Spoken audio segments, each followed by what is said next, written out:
더 크고 온전한 장막입니다. 이 히브리서에는 더 좋다, 더 아름다운 기업, 더 좋은 것, 더 좋은 소망, 더 좋은 언약의 보증, 더 아름다운 직분, 더 크고 온전한 장막, 더 좋은 재물, 더 나은 제사, 더 나은 본향, 이와 같이 더 낫다라는 단어를 많이 사용하고 있습니다.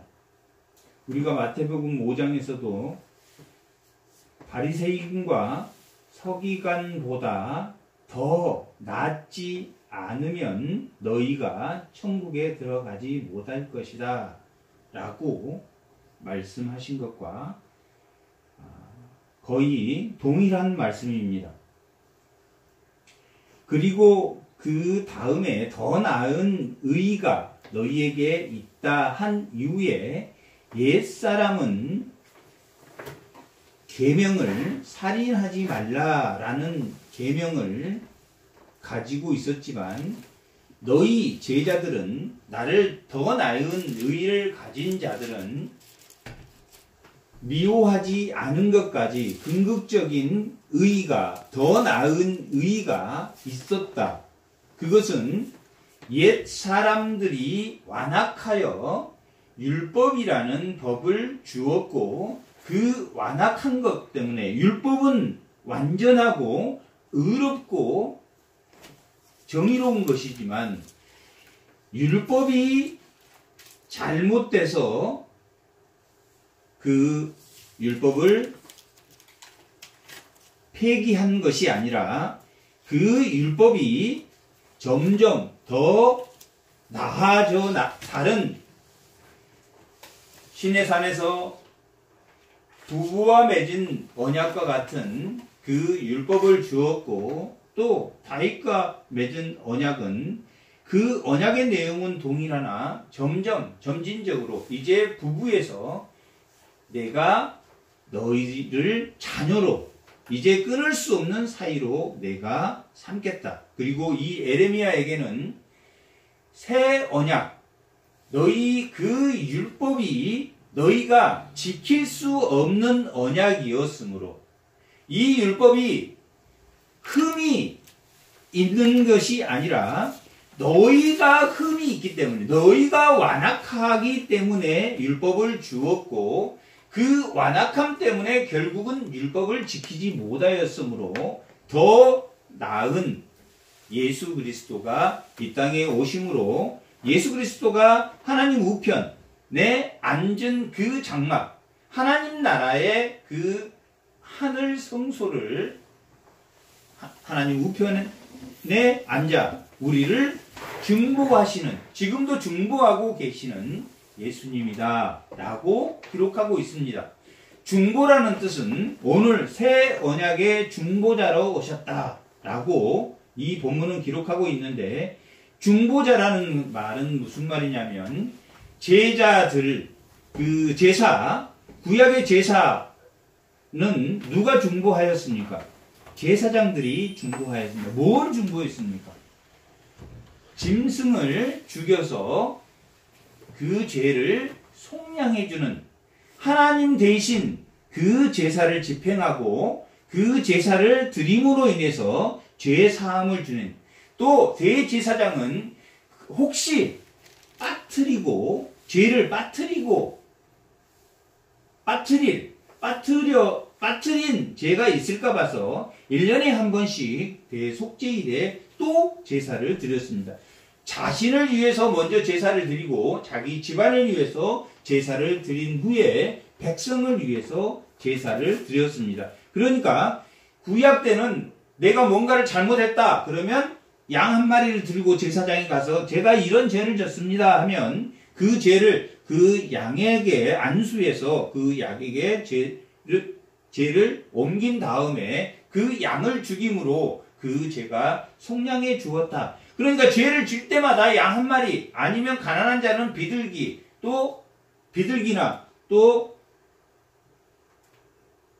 밀 볶은 것, 뭐 이런 그런 것들을 가지고 제사장 앞에 나아가서 제사를 드렸고, 또한 그 죄를 혹시 부지 중에 제사를 드리지 못한 것이 있을지 모르니 제사장이 1년에 한 번씩 속량했습니다. 그 속량을 뭐라 그러냐면 중보했다.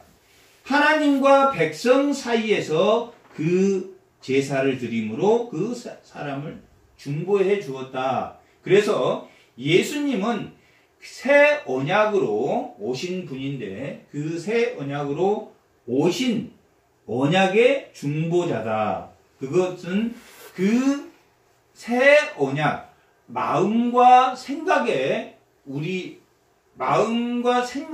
하나님의 말씀을 새길 수 있도록 중보하시는 분이 예수님이 이 땅에 오셔서 십자가에 죽으심으로 우리 죄를 속량하시고 보혜사 성령을 보내주셔서 우리가 예수님의 중보로 우리가 죄사함을 예수님의 그 피로 죄사함을 받고 오늘도 하나님 우편에서 뭐하고 계신다는 이야기입니까? 중보하고 계십니다. 뭘 위해서 중보하고 계십니까? 구약의 제사장들은 죄를 질 때마다 짐승을 잡아서 그 사람을 속량해 준 것처럼 우리가 죄를 질 때마다 하나님이 성령이 탄식하여 죄를 고백할 때 예수님이 하나님 우편에서 지금도 우리를 중보하고 계신다. 무슨 언약으로? 새 언약. 새 언약의 내용은 무엇입니까? 언약의 내용은 구약이나 신약이나 같습니까? 안 같습니까? 같다라고 말했습니다. 뭡니까? 언약의 내용이 나는 너의 아버지가 되고 너는 내 자녀가 되리라. 너는 내 백성이 되리라 하는 구약의 언약과 신약의 언약, 새 언약도 마찬가지로 예레미야에게 준 그 새 언약도 동일하게 너는 너의 아버지가 되고 너는 내 아들이 되리라, 내 백성이 되리라 하는 그 언약을 주었습니다. 8장 6절부터 한번 읽어보겠습니다. 8장 6절부터 한번 읽어보겠습니다. 그러나 이제 그는 더 아름다운 직분을 얻으셨으니 8장 6절 6절부터 읽어보시기 바랍니다. 10절까지 읽어보시기 바랍니다. 그러나 이제 그는 더 아름다운 직분을 얻으셨으니 그는 더 좋은 약속으로 세우신 더 좋은 언약의 중보자시라. 저 첫 언약이 무흠하였더라면 둘째 것을 요구할 일이 없었으려니와 그들의 잘못을 지적하여 말씀하시되 주께서 이르시되 볼지어다 날이 이르리니 내가 이스라엘 집과 유다 집과 더불어 새 언약을 맺으리라. 또 주께서 이르시기를 이 언약은 내가 그리들의 열조의 손을 잡고 애굽 땅에서 인도하여 내던 날에 그들과 맺은 언약과 같이 아니하도다. 그들은 내 언약 안에 머물러 있지 아니하므로 내가 그들을 돌보지 아니하였노라. 또 주께서 이르시되 그날 후에 내가 이스라엘 집과 맺을 언약은 이것이니 내 법을 그들의 생각에 두고 그들의 마음에 이것을 기록하리라. 나는 그들의 하나님이 되고 그들은 내 백성이 되리라. 새 언약도 예수님이 그 언약의 중보자로 세운 새 언약도 마찬가지로 그들의 내 법을 그들의 생각에 두고 그들의 마음에 이것을 기록하고 나는 그들의 하나님이 되고 그들은 내게 백성이 되리라. 언약의 내용은 같습니까? 안 같습니까? 같습니다. 구약이나 신약이나 그 언약의 내용은 같은데 하나님이 어떤 방식으로 언약했냐? 구약은 사람을 통해서 중보자로 사용하였습니다. 먼저는 모세를 통해서 하나님 말씀을 주시고 그들에게 하나님에 관하여 하나님의 율법을 주셨고 그것을 그 백성들에게 중보하도록 하였습니다. 그리고 그 모세가 하나님의 지시에 따라 아론과 아론의 아들들로 인하여 아론과 아들에게 제사장의 직분을 맡김으로 인해서 모세도 마찬가지 제사장이었지만 이제 모든 제사장의 역할을 아론과 그 아들에게 맡기고 자신은 하나님의 말씀을 전하는 선지자로 그들을 그 이스라엘 백성을 이끌었습니다. 그러한 제사장들을 통해서 죄사함을 짐승을 통해서 그 피를 드림으로 죄사함을 했지만 그 제사장들이 바로 누구냐면 사람인 그들도 자신의 죄를 속량하고 그들 자손들에 대한 죄도 속량해야 되는 사람이 중보하는 사람이 그 언약의 중보자로 사용됐습니다. 하지만 이 새 언약의 중보자는 누구였냐면 하나님의 아들 아브라함에게 약속하신 아브라함에게 맹세하신 내가 그 자손을 너희에게 보내서 너희에게 복주고 복주며 번성하며 번성케 하는 내가 그 자를 너희에게 주겠다. 그것이 그렇게 맹세로 아브라함에게 한 그 맹세로 오신 분이 예수 그리스도다 하는 것을 6장에서 우리가 말했습니다. 이 6장은 그가 대제사장인데 구약의 대제사장은 하나님이 사람으로 세우셔서 제사장을 세웠지만은 이 새 언약은 예수 그리스도로 제사장으로 삼으셨다. 그들은 율법에 의해서 세우셨지만 이 예수 그리스도는 하나님의 맹세로 세우셨다. 그것이 창세기 22장 16절과 17절에 기록돼 내가 맹세로 너희에게 나를 두고 내가 나 자신을 두고 맹세하노니 내가 너희에게 복주고 복주며 번성케 하며 번성케 하겠다. 그리고 그 자손을 너희에게 복되게 세우겠다 한 그 약속대로 오신 분이 예수 그리스도라고 했고 새 언약으로 오신 중보자로 오신 그분은 바로 예수 그리스도다. 그리고 그 대제사장으로 온 그 언약의 약속대로 오신 분이 구약의 백성들이 구약의 제사장들이 성소에 들어갈 때 성소에 간 것처럼 누구도 성소에 들어간다. 이 대제사장이 성소에 들어가시는 분이다. 구약의 제사장들은 어디 성소에 들어갔습니까? 땅의 성소에 들어갔지만 이분은 어느 성소에? 하늘 성소, 하나님 우편 하늘 성소에 들어가신 분이다. 구약의 백성들이 짐승의 피를 가지고 들어간 것처럼 이분은 뭘 가지고 들어갔습니까? 자신의 피를 가지고 성소에 들어가셔서 뭘 만들었습니까? 하늘 성소를 세우셨습니다. 하늘 성소를 세우신 분은 예수님이십니다. 그래서 예수님이 하늘 성소를 세웠지만 그것을 완성된 하나님 나라가 그 하늘 보좌, 하나님 우편에 앉아 계신 하늘 보좌에 앉아 계신 예수님은 뭐하신? 하나님께 계속 우리를 중보하시는, 우리의 죄를 용서해 달라고 중보하시고 기도하시는 예수님이 하늘 성소에 계시며 하나님 나라가 이제 세웠습니다. 그 하나님 나라는 무엇으로 세우겠다고 하시는 겁니까? 자기가 3일 만에 자기 몸으로 성전을 세우겠다. 그래서 3일 만에 세우신 무슨 성전이 세워졌습니까? 예수 성전이 세워졌습니다. 그래서 예루살렘 성전이 더 이상 필요합니까? 필요하지 않습니까? 더 이상 필요하지 않으므로 70년 디토라는 로마의 장군이 이스라엘 그 성은 없어졌습니다. 그리고 다시 세워질까요? 그 예루살렘의 성전에 이스라엘 백성들이 지금 다시 성전을 세울 수 있겠습니까? 없겠습니까? 지금 상황이 다시는 그 성전을 세울 수 없는 이스라엘 그 예루살렘 성전이 영원히 세울 수 없는 상황에 이르러 있습니다. 그것은 무슬림이 원래 세워진 그 성전을 자기 사원화 시켰기 때문에 만약에 그 사원을 이스라엘 백성들이 뺏으면 예루살렘에 있는 그 지금 성전은 무슬림들이 사용하고 있는 성전이어서 만약에 그 무슬림의 성전을 뺏으면 무슨 일이 일어나겠습니까? 지구가 종말하는 이제 큰 전쟁이 일어나기 때문에 무슬림의 숫자가 이슬람 유대의 숫자보다 훨씬 많습니다.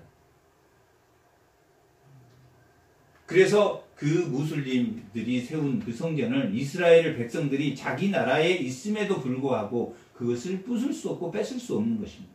그래서 그 예루살렘 성에 가면 교회도 있고 무슬림 성전도 있고 천주교도 있고 유대교도 있는 4개의 교회가 공존하는 그런 예루살렘이 되었습니다. 그래서 그 예루살렘이 영원히 다시는 세워질 수 없도록 그 돌 위에 돌 하나까지 다 무너뜨려서 예루살렘 성전이 없고 예수님이 3일 만에 내가 다시 내 성전을 세우겠다. 예수 성전을 세우신 그 예수님이 이 땅에 오셔서 성전을 세웠습니다. 그것이 오늘 본문의 내용입니다. 그 온전한 장막, 그 온전한 성전을 세우신 분이다. 왜 온전한 성전을 그분이 세우셨습니까? 자기 피를 구약에 있었던 제사장이 7장까지 내용이 하나님의 아들인 그분은 대제사장의 직분으로 오셨다 하는 내용이 7장까지 내용이면 8장은 그분이 대제사장으로 왔는데 대제사장들이 하는 일이 무슨 일입니까? 하나님의 언약대로, 하나님의 율법대로, 하나님의 규례대로 뭘 합니까? 성전에 들어가서 누구를 위해서? 백성들을 위해서 중보하는 일을 했습니다. 그래서 동일하게 예수님도 마찬가지로 피를 들고 들어가서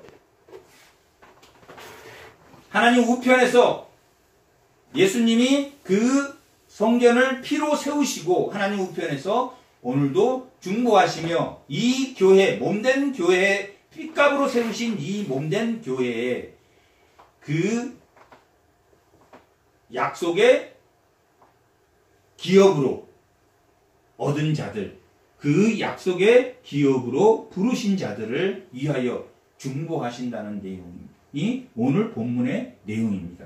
그분이 그 핏값으로 세우신 그 온전한 장막, 더 나은 이 바리새인보다 서기관보다 더 나은 의가 있다. 그것은 예수 그리스도가 이 땅에 오셔서 세우신 더 궁극적인 의가 제자들이 가지고 있어야 될 의다. 그것은 예수님이 완전한 핏값으로 세우신, 완전한 죄 없으신 핏값으로 세우신 그분이 십자가에서 흘리신 피로 우리를 구원했기 때문에 우리가 뭐가 됐다? 왕같은 제사장이 됨으로 인해서 그 위에서 아래로 찢어진 그 휘장 안에 누구도, 우리도 대제사장으로서 하나님을 만날 수 있는 그런 은혜를 받았다. 천주교하고 다른 것이 그것입니다. 천주교는 신부님들, 신부만이 제사장의 역할. 제사장이 그대로 그대로 신부님만 제사장이고, 그래서 그 제사장에게 뭘 해야 됩니까? 고해성사를 해요. 자기 스스로 그 휘장 안에 들어갈 수가 없습니다. 그러나 이 성경 말씀대로 그대로 보면 휘장이 위에서 아래로 찢어짐으로 인해서 그분이 를 통해서 믿는 우리도 왕같은 제사장이 되어서 하나님을 만나는, 하나님과 관계하는 그러한 더 나은 의를 가질 수 있는 것처럼 더 나은 장막, 예수 그리스도의 몸된 교회, 하늘 성소에 우리가 들어가서 하나님과 나눌 수 있는 그러한 것을 가지고 있다 하는 것이 오늘 본문의 전체적인 내용입니다. 9장 1절에 보면 첫 언약의 성기는 예법과 세상에 속한 성소가 있더라. 예비한 첫 장막이 있고 그 안에 등잔과 상과 진설병이 있다. 등잔은 7촛대로 되어 있는데 가운데 촛대가 하나 있고 3개씩 해서 7촛대가 있는데 이 계시록에 보면 7촛대, 7영은 성령을 나타낸다. 성령을 나타내서 성령은 뭐 하는 영입니까? 우리의 갈 길을 인도해 주시는 영입니다. 그래서 성령을 거역하면 죄사함을 받지 못한다라고 하는 것은 성령이 가르쳐 주었음에도 불구하고 성령이 자기에게 지시한 것을 알고도 거역하는, 그것은 분명히 이것이 잘못됐다, 이건 하면 안 된다, 성령이 가르쳐 줬음에도 불구하고 하는 것은 하나님 외에는 그 죄를 사할 수가 없다.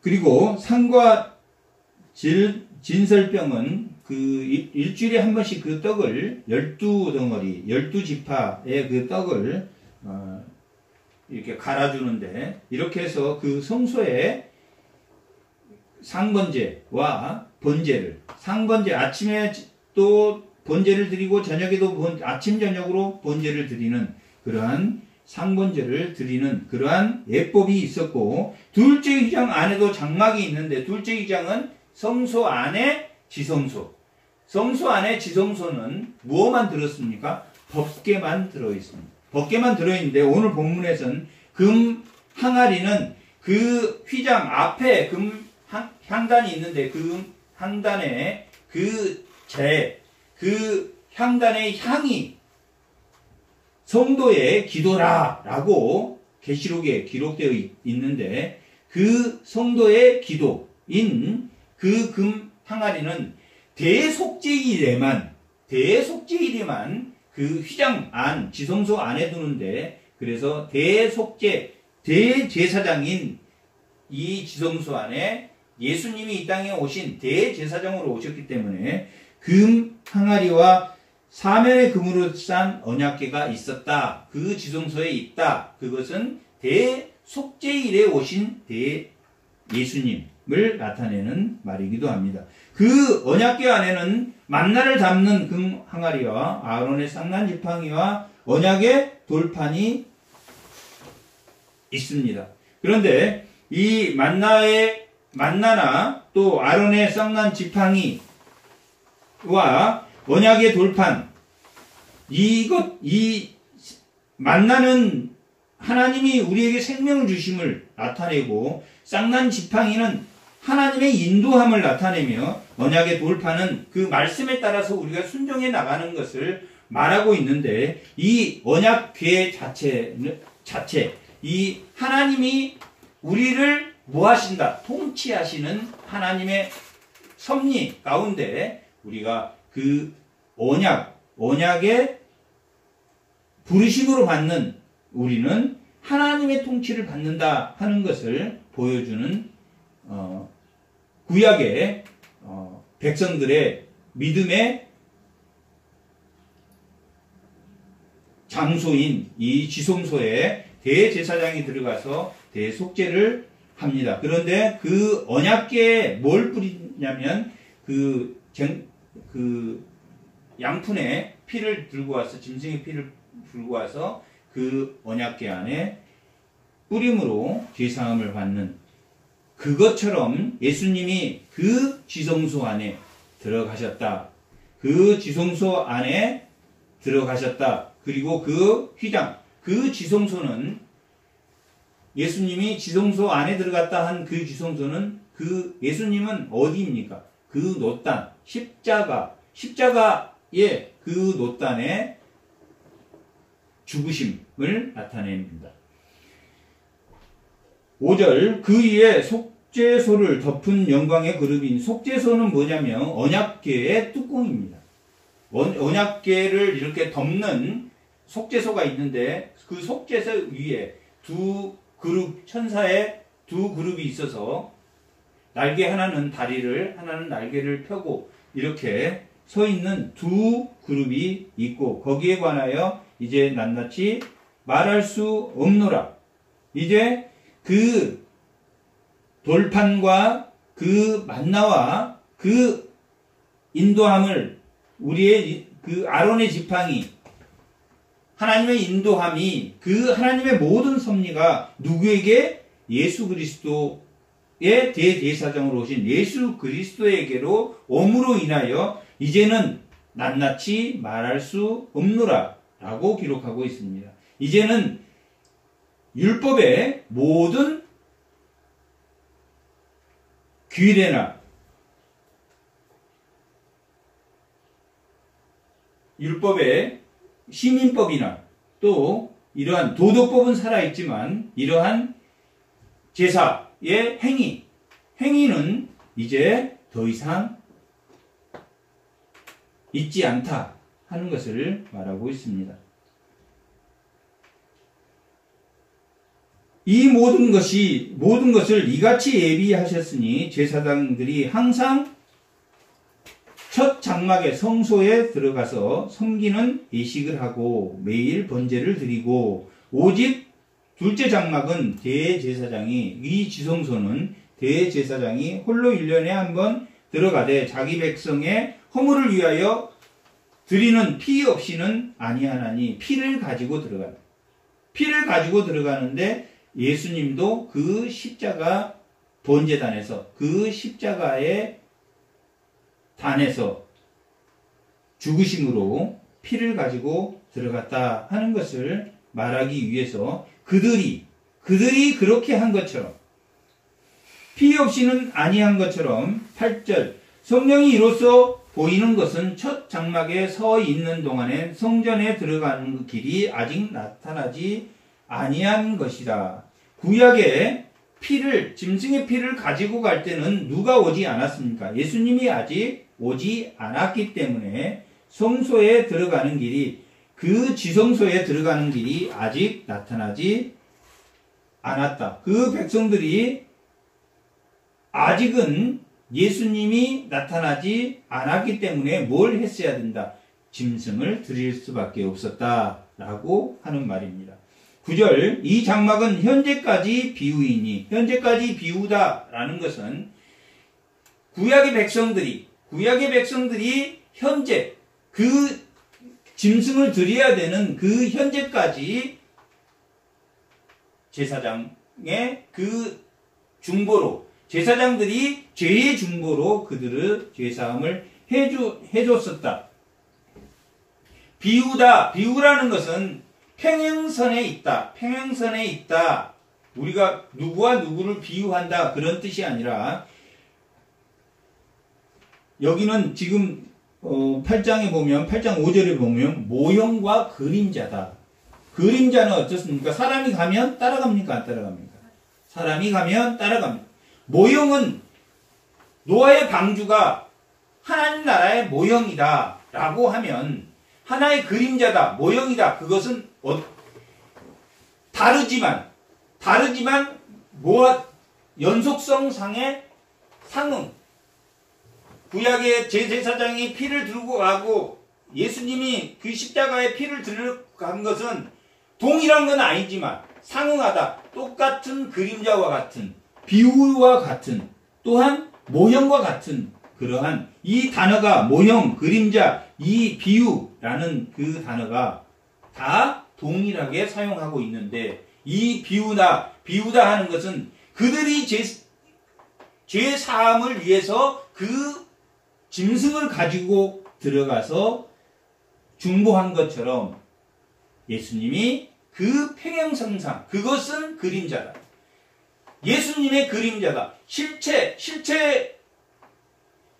천막이 있고 예수님이 안에 있으면 그 밖에 그림자가 있는데 그 모양, 그 천막에 실체가 아닌 그림자가 그려진 그 실체가 동일하게 비유로, 모형으로, 그림자로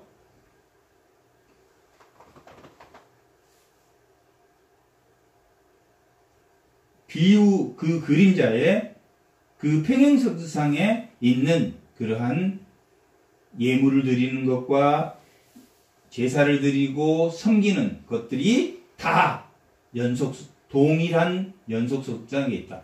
구약은 하나님의 말씀이고 신약은 하나님의 말씀인데 구약의 말씀은 누가 전했습니까? 선지자가 전했고 신약의 말씀은 예수님이 무슨 사도로 3장 1절에 보면 믿는 도리에 신앙 고백의 사도로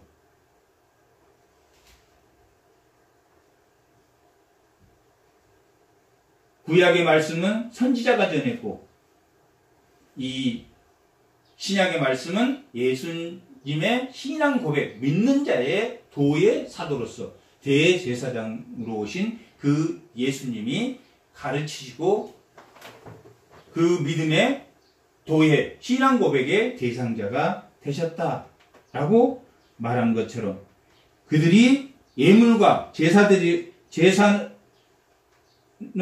섬기는 자들 그 양심을 온전케 할 수 없으나 그들이 제사 드리고 그들이 제물을 드렸던 그것처럼 그것으로는 온전하게 할 수 없으므로 여기서 8장 7절에서 첫 언약이 무흠하였으므로 무흠이라는 건 첫 언약 신내산에 주신 하나님의 언약이 무흠하였더라면 둘째 거는 요구할 수 그러니까 첫 언약이 무흠했다 하는 그 말은 언약이 무흠했다는 뜻이 아니라 뭐가? 사람이 완악한 백성이므로 예수 그리스도가 오기 이전에 백성과 예수님이 온 신약의 백성은 같습니까? 다릅니까? 같습니다. 언약이 같고 사람은 같은데 누가 중보를 했습니까? 사람이 중보한 것과 하나님의 아들인 예수님이 중보한 것이 다르다 하는 것이 무음하다 하는 것은 아직도 더 나은 의가 있고 더 나은 장막이 있고 더 좋은 구원이 있는 것처럼 무음하다는 것은 그 율법 자체는 완전하고 정의롭고 공의한 거지만 그 완악한 아담의 후손으로 온 우리는 그것을 지킬 수 없는 무흠함.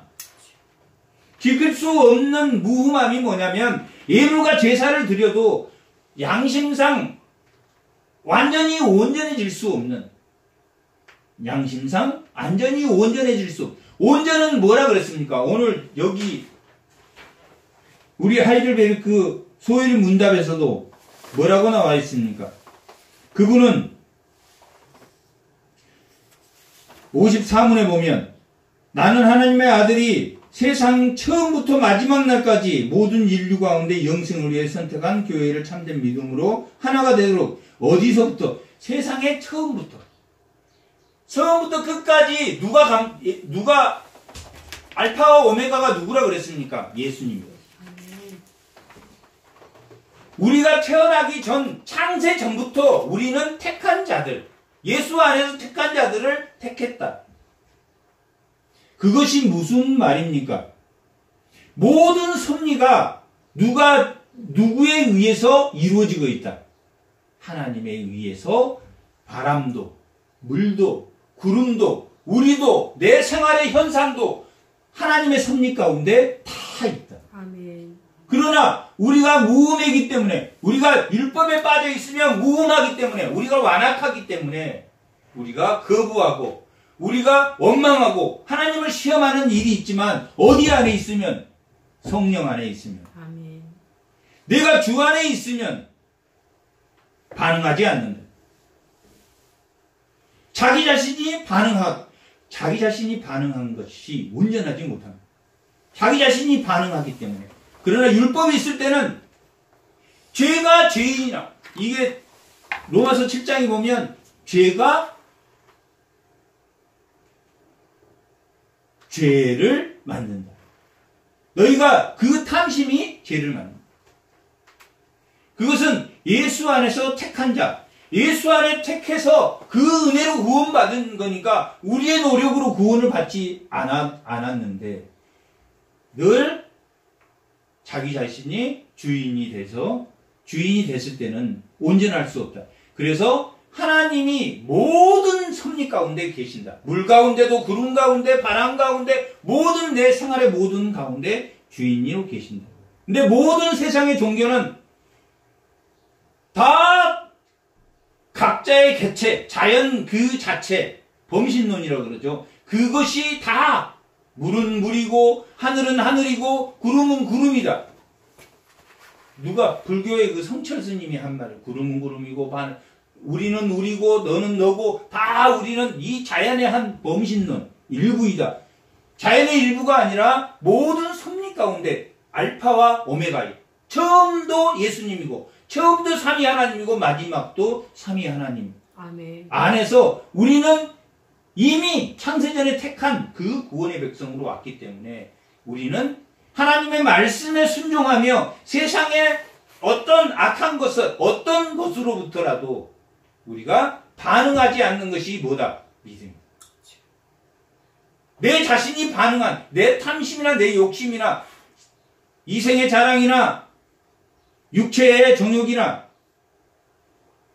안목의 정욕이 반응하는 나도 이 정도는 나도 이 정도는 나도 이걸 아는데 또 하나님이 주신 거에 감사하지 못한 그것 때문에 우리가 욕심내는 그래서 온전하지 못한다. 온전이란 단어가 이 히브리서 안에서는 완전, 온전 마태복음에서는 성취했다. 구약의 말씀이 이루어졌다. 성취했다라고 하는 단어를 많이 쓴다면 이 히브리서는 온전하다. 온전이라는 단어를 많이 쓰는데 그것도 구약의 신약의 모든 것이 그 시작과 끝이 예수님이셔서 예수 안에 있는 것이 온전한 것이다.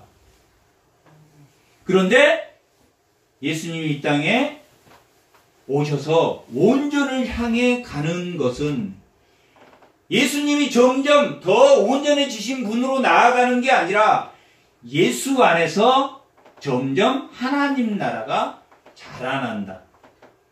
자라나는 것이다. 그것들을 이 유대인들이 몰랐기 때문에 마태복음 13장에는 하나님의 나라를 천국, 하나님의 나라를 비유로 나타내서 자라나는 것이다.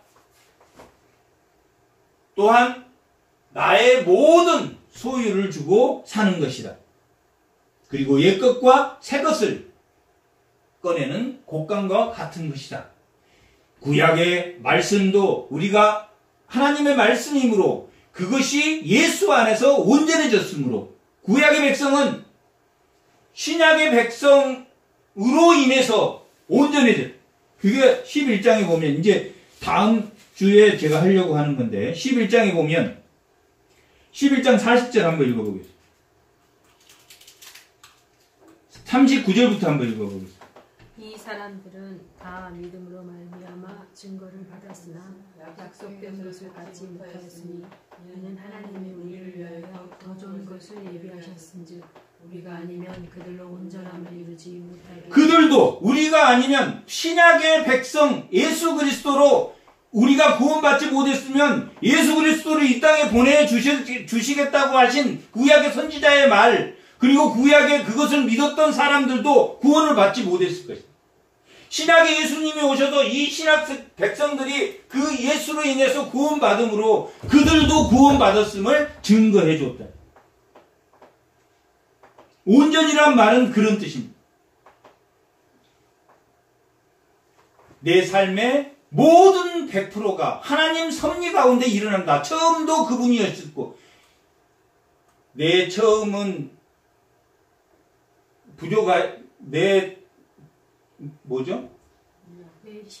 내 시작은 미약하였으나 내 난중은 창조. 그게 잘못된 말입니까? 맞는 말입니까? 잘못된 말이라고 이야기했죠. 그죠? 그건 욥에게 욥 친구가 너 죄가 있어. 분명히 죄가 있어. 죄가 있어서 이런 일을 당할 거야. 네가 이런 일을 당할 사람이 아니야. 하나님은 누구에게도 의로운 사람에게도 고난을 주신다는 그게 욥의 증입니다. 욥이 의롭지 않아서 고난을 받는 게 아니라 이 땅에 사는 동안 의로운 사람도 고난을 받습니다. 죄가 있어서 그래서 내 처음은 미약하지만 내 난중 참여할 거야. 하지만 이 에레미야 17장에 보면 너 시작도, 하나님은 시작도 창대하고 나중도 창대하고, 아멘. 성령은 항상 우리에게 충만하지만 누가? 우리의 완악함과 우리의 탐심 때문에 내 성령이 미약해져, 약해진다. 세상에 반응하는 것은 우리 성령이 내 성령이 약해서가 아니라 성령은 항상 충만한데 뭐가 약해서? 내 탐심이 성령을 누름으로. 그래서 내 성령을 누르지 마라, 소멸시키지 마라 라고 말하는 것은 성령이 소멸되는 게 아니라 내 탐심이, 내 욕심이 결국 하나님 나라를 이루지 못한, 그러므로 하나님 나라가 이루어지지 않는, 자기 소유를 하나님께 맡기지 않으면 하나님 이 땅에 사는 동안 행복해질 수가 없어. 사람이 죽으면, 죽음이 마지막 성화라면, 우리에게 마지막 성화라면 죽은 사람이 반응합니까? 욕을 해도 반응 안 하죠. 뭐라 해도 반응 안 하잖아. 우리가 반응하는 것은 우리의 마음 때문에. 내가 정말 예수님을 가진 사람이라면 반응할 필요가 없는 거예요. 어떠한 정말 기가 찬 말을 하더라도, 콩이 아니라고 하더라도 반응할 필요가 없어요. 반응 안 한다고 뭐라고 하더라도 반응할 필요가 없어요.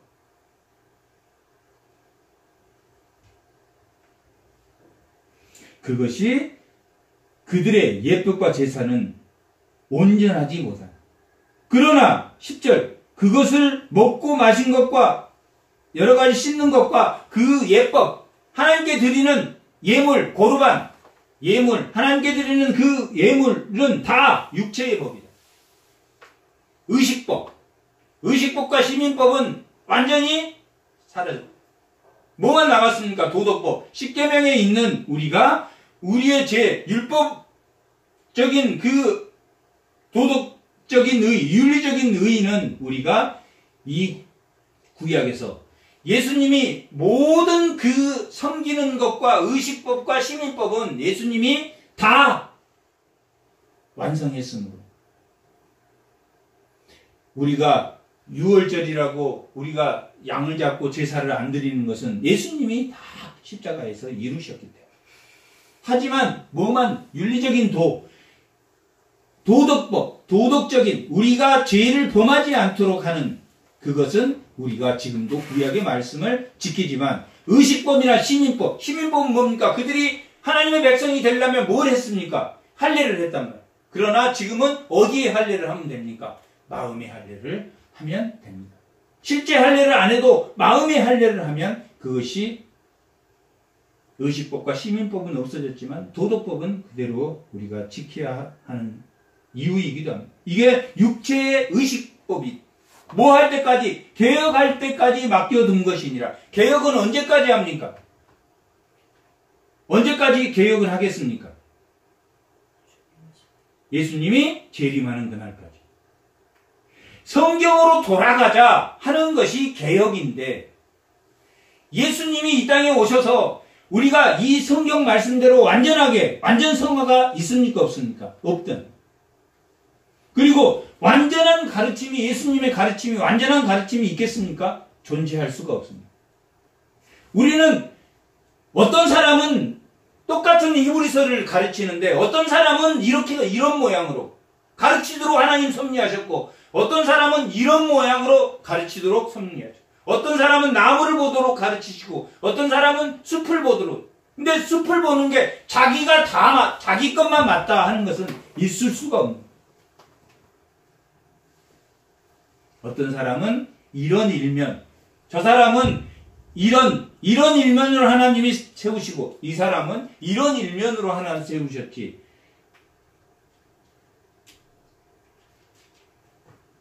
다 다르다. 어떤 사람은 어떤 방향, 이 똑같은 말씀이어도 다 방향성이 조금씩 다릅니다. 그러니까 전체적인 구조의 내용은 동일할지라도 그런 것처럼 언제까지?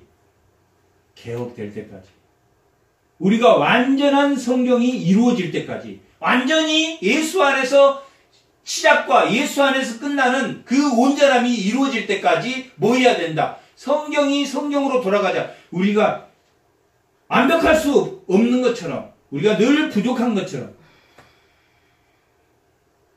어쩔 때는 단어를 모르는 단어가 아니라 아는 단어도 잘못 말이 나올 때가 있어요.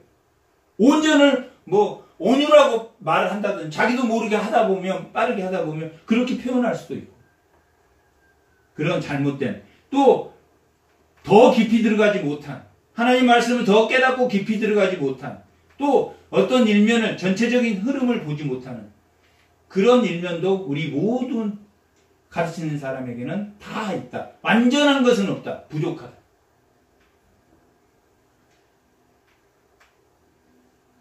언제까지? 개혁할 때까지 우리가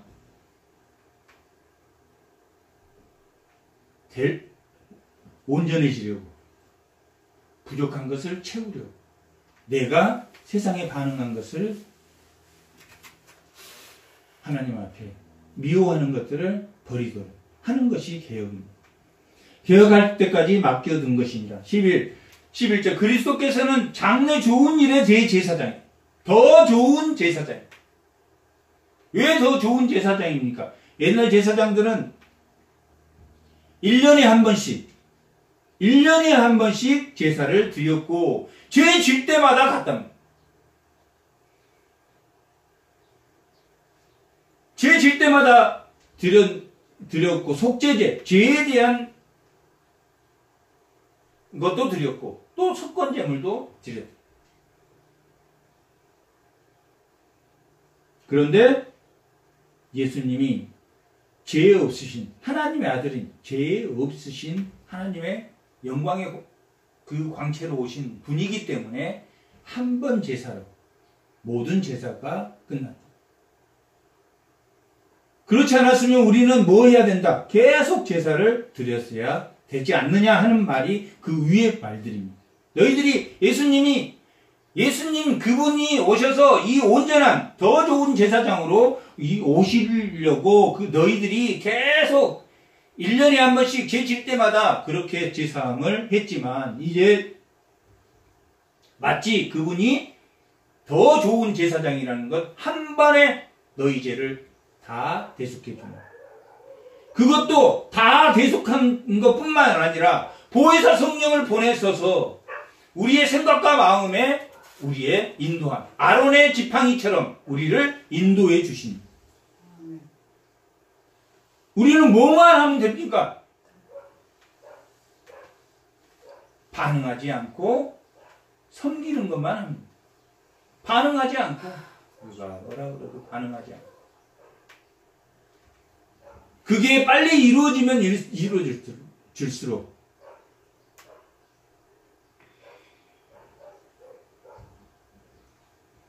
그리스도께서는 장래 좋은 일에 대해서 오사 손으로 짓지 않은 것, 그 창조에 속하지 아니한 더 크고 온전한 장막, 예수 성전과 하나님 우편에 앉으셔서 참 장막, 하늘 성소에서 뭐하고 계십니까? 오늘도 우리를 위해서 우리의 죄를 용서해 달라고 하나님께 중보하고 계십니다. 대제사장이 짐승을 가지고 하나님께 저들을 용서해 달라고 한 것처럼 예수님은 단번에 십자가에 죽으심으로 하나님 우편에 앉으셔서 지금도 나를 위해서 중보함으로 뭐가 이루어지고 있다. 하나님의 섭리 가운데 내가 서 있고 하나님의 섭리대로 반드시 이루어진다. 아멘. 온전하다는 말은 우리가 온전해져 나간다는 것은 예수 안에서 반드시 하나님 말씀대로 성취되어 간다. 아멘. 그것을 믿으면 우리의 입술은 이 13장에 마지막에 뭐 나온다고 그랬습니까? 찬송이 나옵니다. 입술로 찬송하는 것이 나옵니다. 입술로 그들이 찬송합니다. 입술의 열매의 찬송이다. 감사와 찬송이다. 예수 그리스도를 가진 자는 그 입술에 감사와 찬송이다. 아멘. 하루에 한 끼를 먹던 하루에 한 수저를 먹어도 그걸로 하나님의 섭리가 나에게 이루어지고 있음을 우리가 알고 감사해야 합니다.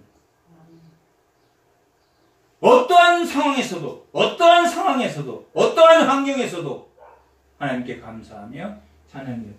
그것이 더 좋은 제사장을 주었고, 더 온전한, 더 나은 의의를, 예수님이 이 땅에 오시면 더 나은 바리새인과 서기관보다 더 나았지 않으면 7장 한번 보겠습니다. 마태복음 7장. 마태복음 7장. 5장에 더 나은 바리새인과 서기관보다 더 나았지 않으면 천국에 들어가지 못하고, 또 주여 주여 21절 한번 읽어보겠습니다. 마태복음 7장 21절.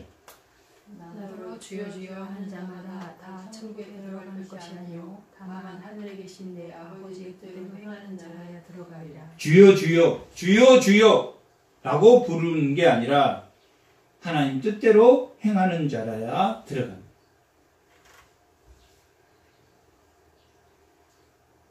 그 온전한 장막, 그 하나님의 뜻대로 세우신 그 온전한 장막을 세우신 예수 그리스도도 마찬가지로 그 성소에 자신의 피를 들고 들어갔다.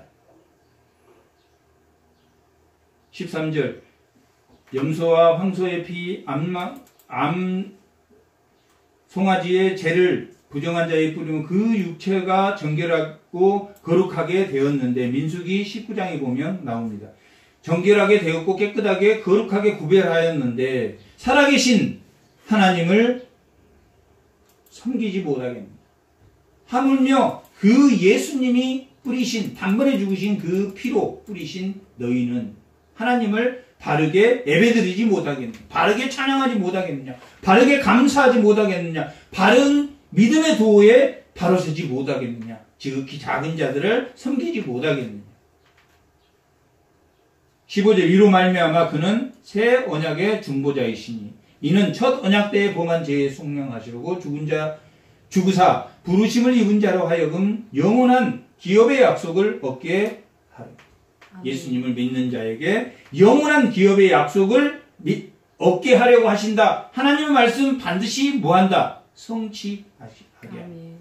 10장 36절에 뭐라고 나와 있습니까? 10장 36절에 보면 너희에게 인내가 필요함은 너희가 하나님의 뜻을 행한 후에 약속하신 것을 받기 위함이라. 하나님의 약속하신 것을 반드시 받기 위함. 그 부르심을 있는 자로 하여금 영원한 하나님의 기업을 얻게 하려는 거예요. 유언은, 언약한 자가 죽어야 되나니, 언약은, 유언이라는 말과 언약이란 말은 거의 동일한 말인데, 유언이란 말은 뭡니까? 유언은 반드시 지켜져야 되는 거예요. 내가 큰아들에게 재산의 10분의 2를 얼마를 주고 누구에게 얼마를 줘라 이렇게 유언하면 그대로 이루어지잖아요. 그 공증해 놓으면. 공증 안 하면 법대로 이렇게 나누지만, n분의 1로 나누지만, 공증을 해 놓으면, 변호사 공증을 해 놓으면 그런 유언이라는, 이 언약, 유언, 이런 말은 무슨 말을 하고자 하느냐. 하나님의 섭리는 뭐한다? 반드시 뭐한다? 이루어진다. 하물며 구약의 제사장이 피를 들고 와서도 뿌리면 거룩해졌는데 하나님의 피로 뿌린 이것이 안 이루어지겠느냐. 그 예수님이 죽기 전까지는 그렇게 피를 뿌렸지만, 제사장이 뿌렸지만, 예수님이 뿌린 후 그 언약한 언약자가 이제 십자가에 죽으셔서 하나님 우편에 있으니 반드시 뭐한다? 이루어진다. 반드시 이루어진다. 반드시 뭐하게 된다? 완성된다. 반드시 온전하게 된다. 그 온전이 어디에 있습니까? 시작도 삼위일체 하나님, 그 끝도 삼위일체 하나님이시기 때문에 온전하게 된다. 그러니까 뭐 해라? 하나님의 섭리대로 믿고 하나님의 뜻대로 행하는 자, 그게 믿는 자다 하는 것은 반드시 이루어질 걸 믿어. 반드시 이루어질 걸 믿어라. 내 가족이 반드시 구원받을 것을 믿어라. 이루어진다. 그때는 너희 네가 알지 못하나니 하나님의 뜻은 반드시 이루어진다. 유언한 자가 죽어야 되니 17절 유언은 그 사람이 죽은 후에야 유언한즉 유언한 자가 살아있는 동안은 효력이 없느니라.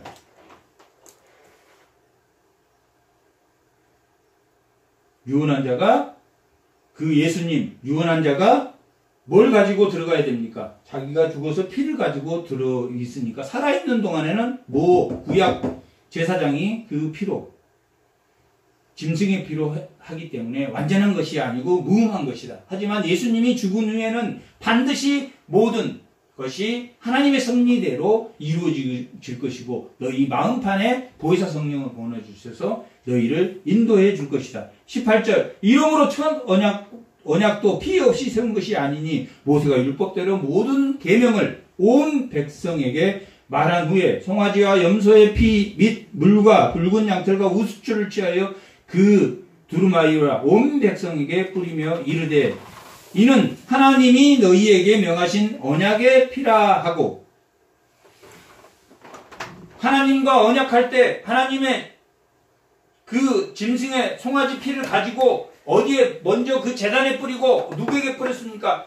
그 백성에게 뿌려서 거룩하게 구별함으로 깨끗하게 함으로 죄사함을 함으로 거룩하게 구별함으로 이것은 언약의 피다 라고 그 모세에게 율법대로 명한 대로 그 백성에게 뿌리며 이르되 이는 하나님이 너희에게 명한 언약의 피다. 그러니까 반드시 우리의 죄는 예수 그리스도의 십자가의 보혈로만이 단번에 드린 제사로만이 예수님이 십자가의 죽으심으로 하나님 뜻대로 죽으심으로 우리가 그 언약의 피로 구원을 받았다. 21절 또한 이와 같이 피를 장막과 섬기는 데 쓰는 모든 그릇에 뿌렸느니라. 22절 율법에 따라 거의 모든 물건이 피로써 정결하게 되나 피 흘림 없이는 사함이 없느니라. 예수님이 십자가의 죽으심으로 우리의 죄를 사하여 주셨습니다. 그래서 너희가 다시 살아났느니라 라고 말해요. 근데 세상 사람은 다시 살아났다. 새 생명을 받았습니다. 그러면 죽는데 너도 죽잖아. 그럼 뭐라고 말해야 됩니까? 우리의 영은 즉각적으로 우리의 몸은 영과 육으로 되어 있고 우리 영은 즉각적으로 살아나지만 우리의 몸은 예수님이 재림할 때 아직도 구원할 자가 있어서 아직도 믿지 않는 네 자식들이 있고 당신도 아직 믿지 않았으므로 예수님이 재림할 때 우리 몸도 구속합니다. 우리가 살아났지만 영은 즉각적으로 구속되나 우리의 몸은 언제 구속됩니까? 예수님이 재림할 때 구속됩니다. 몸도 구속을 받았습니까? 안 받았습니까? 받았지만 언제? 재림 때. 재림 때는 살아서 그 몸도 살아서 구원받아. 첫째는 죽은 자가 먼저 구원받고 죽은 자가 먼저 그 몸이 부활되고 산자도 그때 예수 믿는 산자도 그 영과 몸이 동시에 그때는 예수님이 재림할 때는 동시에 살아서 구원받을 것이다 라고 데살로니가 전서에 기록하고 있는 것과 같이 우리 몸도 구속을 받지만 우리 몸은 죄사함을 받았지만 언제 예수님이 재림할 때 몸이 구속을 받습니다.